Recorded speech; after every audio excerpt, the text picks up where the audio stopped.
Week 2 of the grid ranking is officially here, and for the first time since 2022, there's a change for the lead. In the second week, Will Brown became the third supercars driver to lead the grid ranking and first Australian to lead it as well.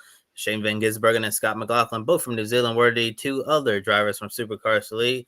Brown's teammate Brock Feeney is second in the ranking. And so, Joe, I'm going to ask this to you. Supercars back on track next weekend in New Zealand. Is Will Brown the favorite to win, or is the returning champion Brody Kostecki going to be a threat for the win? Well, Brody Kostecki's going to definitely be the top headline. He's back. We're going to see what he could do at the track.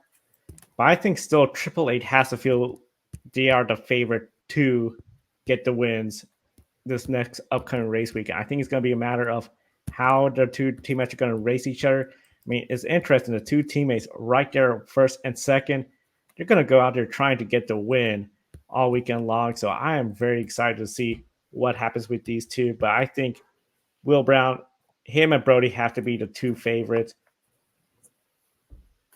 It's just going to be one of those races where the headlines are going to be all about Brody Kostecki, but really Will Brown, Brock Feeney, those are the two everybody's going to be watching for the win.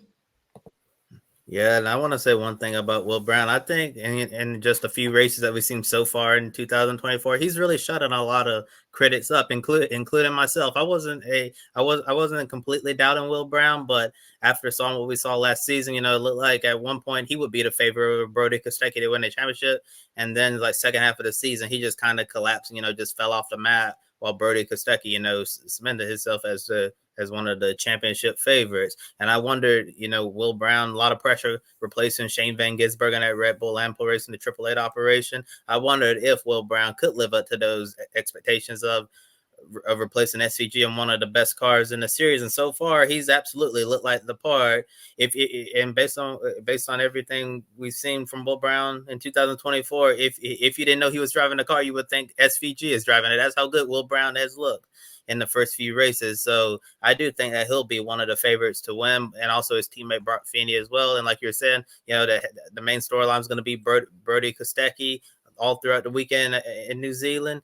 But at the end of the day, I think it may take a minute for Brody to get up to speed, as you saw when he did the test at Winton. He said he's still getting his feet back under him, because there's nothing like trying to shake off all of that off-season rust. And he's had a longer off-season than a lot of the other supercars drivers. So I think it may take him a little bit to get back in the swing of things. But I think Brody will be getting some good finishes for Erebus, and like I said on previous episodes, I believe on Grit Tonight, I said that Brody's going to be a good evaluator where the Erebus program is at right now, because based on what we've seen from Hazelwood and Jack LeBrock, it really seems like Erebus is taking a step back over the offseason. But I think Brody is going to be able to give them a great chance to see where that program is at. If you have Brody Kostecki behind a Willow car, and if he can't find victory lane for you, then it tells you, that Erebus has a problem.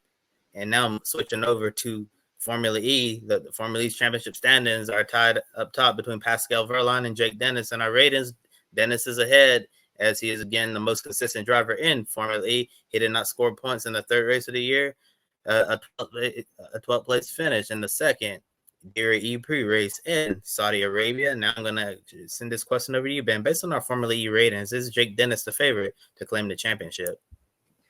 I think so. I think he's peaking at the right time here, looking at the results from this weekend. A pair of runner-up finishes, 3 podiums in a row. Got a win earlier this season, and level on points with Pascal Wehrlein.